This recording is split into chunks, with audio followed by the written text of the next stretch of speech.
Alright, so recently I got this Califone Cardmaster. Usually how this works is you put in the card and there is a motor in here that will automatically just run the card through and play it at a constant rate. Now the problem with this unit right here is that, let me just show you, I'll put the card in and pretty much it kind of gets stuck sometimes, but if I do force it through, like it'll try to run it, but it doesn't. So like I give this about maybe like a 10 to 20% success rate at like actually running the whole thing through. Let me see if I can actually get that to go. Yeah, no. Let's try again. Yep.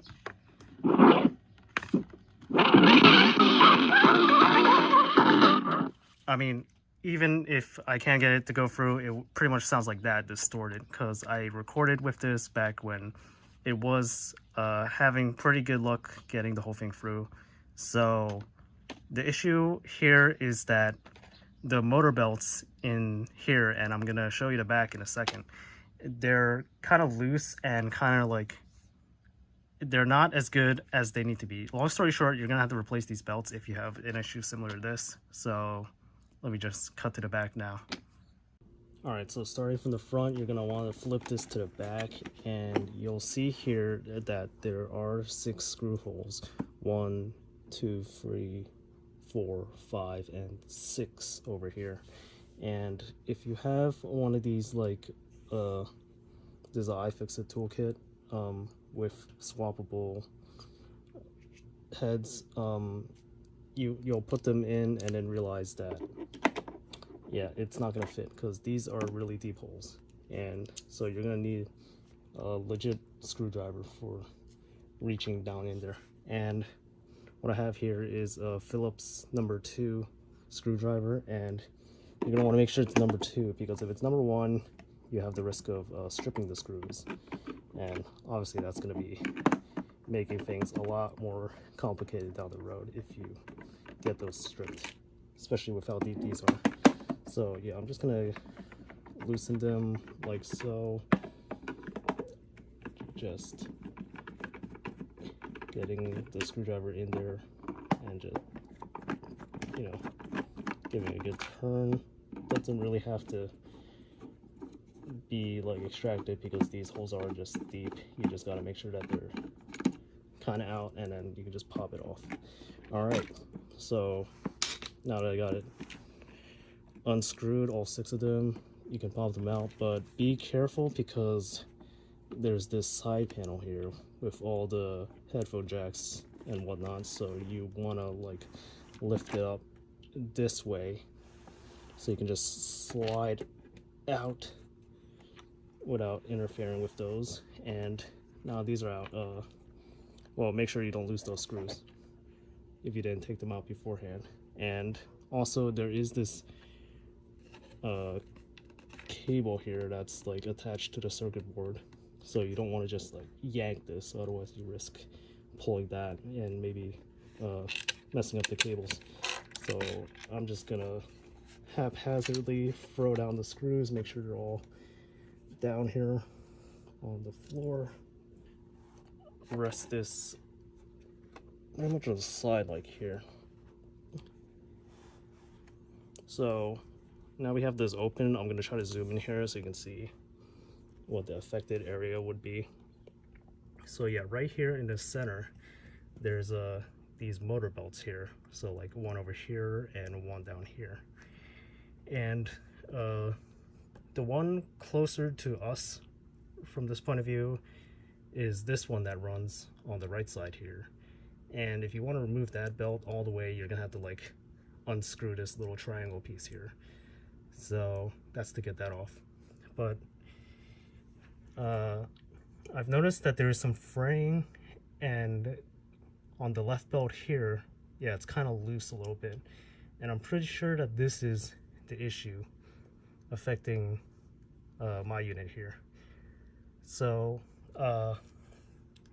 that's actually a lot more easier. You don't really need to remove this triangle and then remove that belt if you want to get at that, because all you have to do is just unhook that, lay it over here, and then you can just, you know, loosen this and just pull it out, and that makes things a lot easier. But I am just going to go ahead and remove both of those because it is useful to have a accurate measurement of what these belts are. And let's see. Yeah, you can just go ahead with your same screwdriver and remove these screws. Maybe separate these from the back screws because of the difference potentially in length. Let's see. Yeah, this one has like a little screw and washer assembly, so definitely keep these in their own little spots. Okay, so I'm gonna cut here and zoom into the top portion here, because you'll see that it's not really a washer standalone this time for the top. It's actually like these two sort of washers are attached to the ground wires to the left and right here. And so just got to make sure that when you screw them back in, that the left sort of hole is on the bottom and the right hole is at the top, and then you just screw them in place of the washers. So yeah, I'm going to continue removing this here.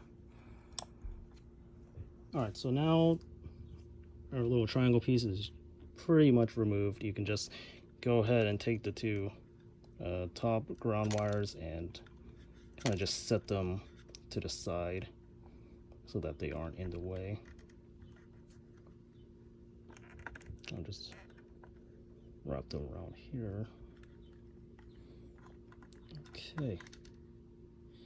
Yeah, so now you can just lift this piece up and yeah, let's set that to the side and make sure you remember the positioning. I don't know if it's perfectly symmetrical, but you know, just make sure that that's good. And now that that's removed, we can now pretty much extract both belts here easily. And obviously you want to be careful if yours is still intact, but yeah, you can just stretch them out, lift this piece up so that the side, and then also for this one to the side, just repeat the process, lift and remove. Alright, so I plugged the numbers into a calculator, and so we're looking at around a diameter of 31, 32 for the smaller one, and around 75, 76 millimeters for the larger one on the right.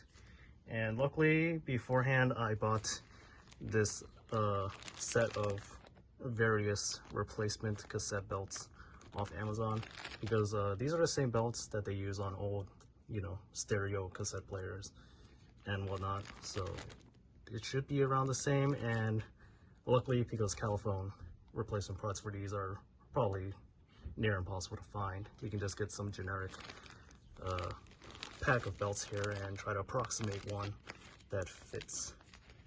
So I'm just gonna go through all these right now and try to figure that one out. I mean, this is pretty much gonna be a guessing game anyway. I just got the numbers, so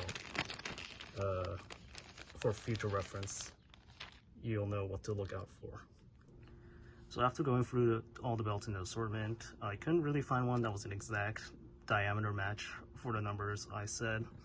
So when in doubt, definitely a lot safer to just go with one that's tighter, especially because the measurements that I provided were for the old belts, which have definitely been stretched out over time. So I don't think it would be a issue if you go down a little bit.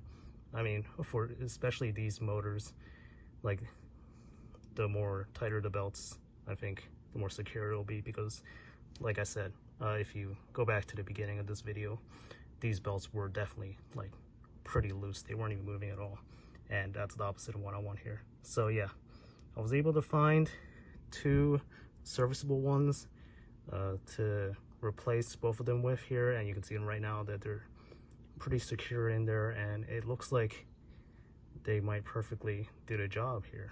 So yeah, I'm just gonna go screw back and reassemble everything, pretty much doing the reverse of what I already went over in this video. So I'm just gonna do that, and we'll cut to it back assembled. All right, so now everything is back in place. Make sure to take good care to make sure that side panel is in place there when you reassemble it. And yeah, one thing to note before you power this on, or even before you do any of this, if you turn this on and like it makes a really annoying static sound when you dial the volume knob, just give that a hit with some deoxit, and yeah, like you just spray it on over here and then work this knob, and of course do this while it's powered off. And yeah, just do this around like, you know, 50 to 60 times back and forth, just like that. So what this does is it removes oxidation, and there's some gunk in here that over time messes with volume knobs and makes them just sound just nasty to listen to. And yeah, after hitting it with that on this unit, it now sounds a lot better. So right, I'm just gonna plug this in now and see what's up.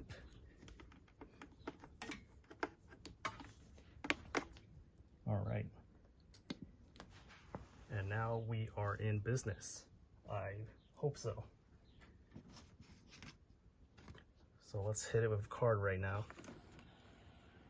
All right. Now, if you remember the beginning of the video, it just straight up didn't work.